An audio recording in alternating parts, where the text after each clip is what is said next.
Di tahun 2045, Indonesia akan mengalami usia emas atau genap berusia 1 abad. Di masa itu ditargetkan Indonesia sudah menjadi negara maju dan sejajar dengan negara adidaya. Melalui pembangunan Indonesia yang baik dalam 10 tahun belakangan ini, Organisasi Kerjasama dan Pembangunan Ekonomi Negara-Negara Maju atau OECD memperkirakan bahwa pada tahun 2045 ekonomi Indonesia akan mencapai 8,89 triliun US dollar dan menjadi ekonomi terbesar keempat di dunia.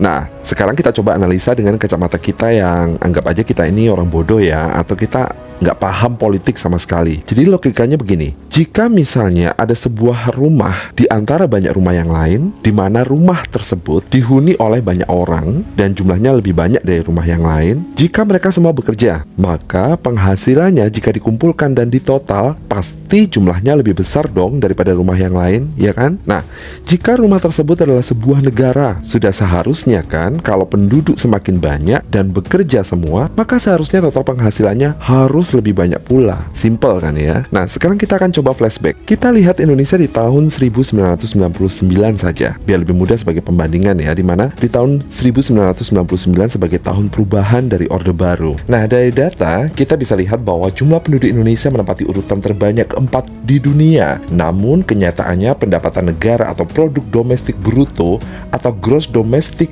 product atau GDP Indonesia di tahun tersebut adalah urutan ke-35 di dunia. Nah, sekarang kita maju ke tahun 2014, di mana jumlah penduduk Indonesia di urutan keempat. Namun, GDP Indonesia sudah terangkat naik di urutan ke-17 di dunia. Lalu, lanjut ke tahun 2024 ini, di sini terlihat GDP Indonesia naik satu tingkat di urutan ke-16 di dunia. Lalu, kapan posisi Indonesia akan di posisi yang sesuai atau balance antara peringkat jumlah penduduk dan peringkat GDP-nya di dunia? Atau simpelnya peringkat jumlah penduduk Indonesia kan nomor 4 di dunia ya, jadi peringkat GDP juga harus nomor 4 dong. Jokowi menyebut 2045 lah tahunnya, tahun di mana Indonesia berumur genap 1 abad. Tahun 2045, yakin. Jokowi menyebutkan bahwa bangsa Indonesia memiliki bonus demografi pada tahun 2030.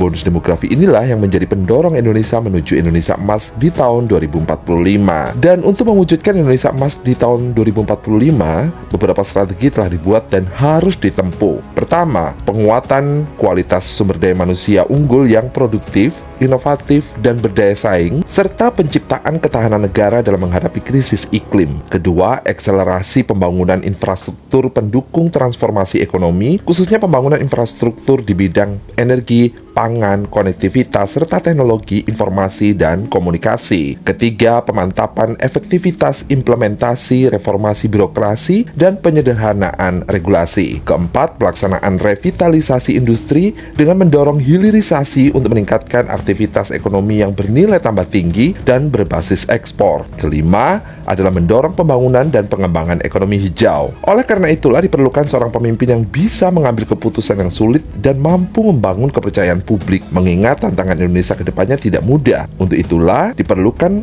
kesinambungan pemimpin seperti tongkat estafet untuk mencapainya. Di samping itu juga menyiapkan pemuda berkualitas, karena para pemuda inilah yang akan menentukan sekaligus menjalankan Indonesia di tahun 2045 mendatang. Bagaimana menurut Anda?